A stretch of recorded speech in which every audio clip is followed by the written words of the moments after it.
جیسے کہ بزدار صاحب کے معاملے میں ہوا، اور بعد میں جسٹیفیکیشن یہ کہ 3-4 گروپ جو تھے وہ ایک دوسرے کے خلاف اٹھ کھڑے ہوئے، تو میں نے ان 3-4 گروپس کو بٹھانے کے لیے عثمان بزدار کو جو ہے وہ سلیکٹ کر لیا. تو ابھی اس معاملے میں بھی یہی ہے، لیکن اس کا مقصد میرا خیال ہے کہ وہ اسٹیبلشمنٹ کے ساتھ نیگوسیشنز چونکہ ماضی میں بھی ہوئی ہیں جب سے وہ جیل گئے ہیں، اور ابھی بھی آگے ہونے کا اسٹرانگ چانسز ہیں، اس کے لیے اسی طرح کا بندہ ہی انہیں چاہیے جو بے ضرر ہو، جو ان کا میسج کنوے کرے.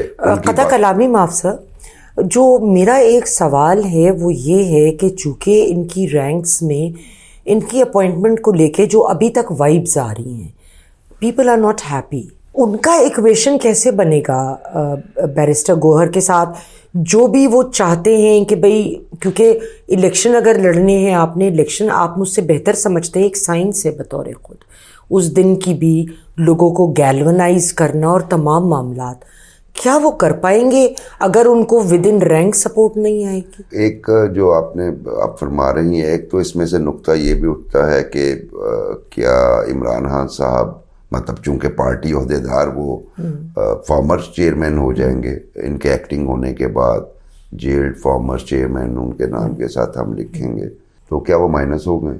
اچھا، آف کورس نہیں. اور اس میں بھی کوئی شک نہیں ہے کہ عمران خان کے جو فالوورز ہیں وہ بلائنڈلی فالو کرتے ہیں انہیں، ان کے خیال میں عمران خان امپیکیبل ہیں، وہ زندگی میں کوئی غلطی نہیں کر سکتے. تو یہ امپریشن اپنی جگہ پہ موجود ہے. اور اس کے ساتھ اب آپ اس کو الیکشن کے تناظر میں دیکھیے، بیرسٹر گوہر خان کا میرا خیال ہے مینڈیٹ صرف اتنا ہوگا کہ ابھی ان کا نام الیکشن کمیشن میں بھی جائے گا، اور ہو سکتا ہے سیکرٹری جنرل کو اختیار دے دیا جائے کہ آپ ٹکٹس ایشو کریں. اس کے ساتھ ساتھ عمران خان نے ایک اور چیز کہی تھی کہ میں لائرز کو اور خواتین کو میکسیمم ٹکٹس دوں گا. اچھا، اس کے پیچھے بھی یہ تھا کہ لائرز چونکہ تھوڑے سے پروٹیکٹڈ کہلواتے ہیں بھی بلکہ شاید، تو ٹکٹ دینے کا مقصد انہیں اور خواتین کو ٹکٹ دینے کا مقصد یہی ہے کہ ان کے خلاف زیادہ کوئی ایکشن نہ ہو، اور اگر لائرز کے خلاف ایکشن ہو تو وہ ایک موومنٹ چلانے کی اہلیت رکھتے ہیں. ایک اچھا اسٹرانگ لائرز ونگ ہے پی ٹی آئی کا، ہمارے لاہور ہائی کورٹ میں بھی اور دوسرے جو صوبے ہیں وہاں پہ بھی. تو اس لیے میرا خیال ہے کہ ہونا تو وہی ہے جو عمران خان صاحب نے کہنا ہے. ان کو صرف انہوں نے قاصد کے طور پہ رکھا ہے، اور پھر ساتھ میں عمران خان شعر بھی بھیجیں گے لکھ کے، قاصد پیام شوق کو دینا بہت نہ کہنا فقط یہ ان سے کہ آنکھیں ترس گئی. تو میرا خیال ہے کہ بہت خوب، بڑا برمحل آپ نے بات کری، اس سے زیادہ ان کا کوئی رول نہیں ہوگا. صحیح. اچھا، پی ٹی آئی کو لے کر ایک اور سوال ہے خان صاحب کی ذات کے حوالے سے، کہ سائفر کیس میں آپ کو پتہ ہے کہ جو ججمنٹ آئی کہ ایک لیول تک جب 4 گواہوں کے بیانات بھی ریکارڈ ہو گئے اور 5ویں کا ہو رہا تھا، تو اسلام آباد ہائی کورٹ نے کہا کہ جو آپ یہ کیس کر رہے ہیں یہ صحیح نہیں ہے، ایرونس ہے. تو پہلے کی پروسیڈنگز تو نلیفائی ہو گئی، اب نئے سرے سے پھر شروع ہو جائے گا معاملہ. فرض کریں، دیکھیں فیصلہ تو نہیں ہوا ہے نا، فیصلہ تو جو شواہد سامنے آئیں گے اس کی بنیاد پر ہوگا کہ کون قصوروار ہے کون نہیں ہے. بہت ساری چیزیں تو سامنے ہیں، لیکن پھر بعض اوقات جب انکوائری ہوتی ہے تو پس پردہ بہت سارا کچھ اور بھی نکل آتا ہے. تو اس صورت میں ایک شخص کو ہم لاک اپ میں رکھ رہے ہیں، اس کا ٹائم جو وہ وہاں پہ لگ رہا ہے، وہ اس کو کون لوٹائے گا اگر وہ بے گناہ ثابت ہوا؟ پاکستان کی تاریخ ایسے واقعات سے بھری ہوئی ہے، اور یہ بات ٹھیک ہے کہ عمران خان صاحب اگر اس میں بے گناہ ہیں تو واقعی میں سائفر کیس میں، لیکن خان صاحب کا معاملہ جو ہے وہ بھی چونکہ آپ کو پتہ ہے کتنے کیسز رجسٹرڈ ہیں، صرف ایک سائفر کیس میں ہی وہ جیل میں نہیں ہے بلکہ دوسرے کیسز میں بھی. لیکن سوال وہی پیدا ہوتا ہے کہ اگر ان کی کوئی بھی کنوکشن نہیں ہوتی تو ان کا یہ وقت کون لٹائے گا. تو یہ ایک ہمیشہ پاکستان کی سیاسی تاریخ میں ایک بہت بڑا سوال رہا ہے. مثلاً 11 سال کے قریب آصف زرداری نے 23 کیسز میں جیل کاٹی، کسی ایک سنگل میں کنوکشن نہیں، کسی میں بھی کنوکشن نہیں. وہ 11 سال انہوں نے بلاول کو جوان ہوتے نہیں دیکھا، آصفہ بختاور کو انہوں نے اس طریقے سے نہیں دیکھا کہ وہ کیسے رہ رہی ہیں، کیسے ایجوکیشن کر رہی ہیں، ان کی اٹکینیاں.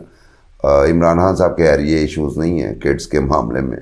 تو سوال ہمیشہ یہ رہے گا کہ اگر کوئی سیاستدان کسی کے خلاف کوئی وہ بے گناہ ثابت ہوتا ہے. ابھی جیسے اگلا سوال بھی آپ نے ابھی کرنا ہے میاں نواز شریف کے حوالے سے, انہوں نے بھی جیل میں کچھ وقت گزارا ہے اور اب وہ بے گناہ ثابت ہو رہے ہیں. تو مسئلہ یہ ہے کہ وہ ان کے وہ دن کون لوٹائے گا. دو ہی چیزیں ہیں, یا وہ بے گناہ ہیں یا وہ نہیں ہے, یا انہیں کنسیشنز دی جا رہی ہیں. صحیح. اچھا, سوال تو میرا یہی تھا, میں پھر بھی پوچھے لیتی ہوں, حالانکہ جواب آپ نے ایک مختصراً دے دیا ہے. نواز شریف صاحب کو ایون فیلڈ کیس میں بری ذمہ قرار دے دیا گیا ہے. احتساب عدالت نے بھی توشخانہ کیس میں ضبط شدہ جائیدادیں اور لاہور میں جو ان کی 1650 کنال زمین تھی, گاڑیاں تھیں, بینک بیلنس تھا, اس کو بھی ڈی فریز کر دیا ہے. کیا ہو رہا ہے؟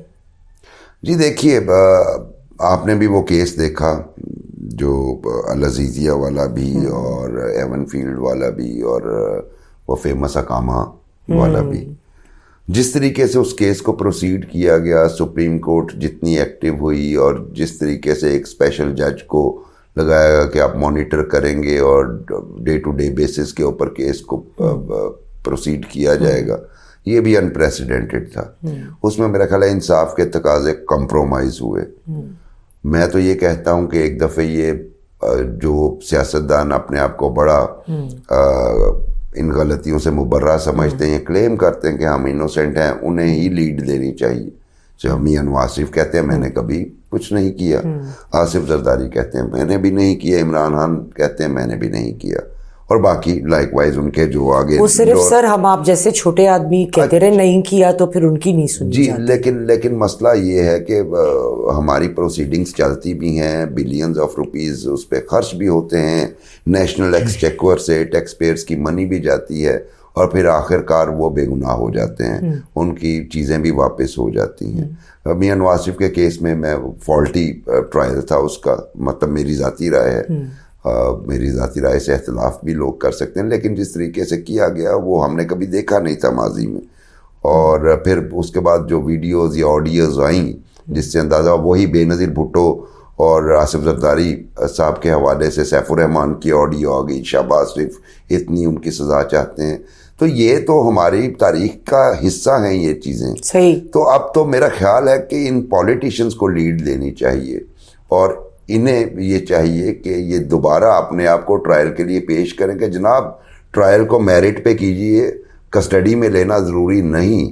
اور اس میں تو ابھی نیب امینڈمنٹ جو کر گئی پی ڈی ایم کی حکومت, دنیا بھر کے قوانین یہ ہوتے ہیں کہ بارِ ثبوت مدعی کی گردن پہ ہوتا ہے. اس سے پہلے والے نیب قانون میں تو بارِ ثبوت جو ہے وہ بیچارے ایکیوز کی گردن پہ ڈال دیا جاتا تھا, جو وہ ثابت ہی کرنے میں یہ لگا رہتا ہے جی میرا کوئی قصور نہیں, میرا کوئی قصور نہیں.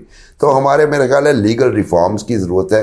جب تک آپ اپنی لیگل ریفارمز نہیں کریں گے, جب تک آپ اپنی جوڈیشری سے بلیک شیپ کو نہیں نکالیں گے, جب تک آپ لوور جوڈیشری کو بیٹر نہیں کریں گے, اس وقت تک آپ کے ہاں یہ پرابلم آئے گا. اور بائی دا وے نیب کی طرح ہماری جوڈیشری بھی انفارچونیٹلی پولیٹیکل وکٹمائزیشن ڈیوائیڈڈ ہے سر, بہت زیادہ ڈیوائیڈ ہو گئی کے لیے یوز ہونا شروع ہو گئی ہے. یہ کویسچن مارک ہوتا ہے.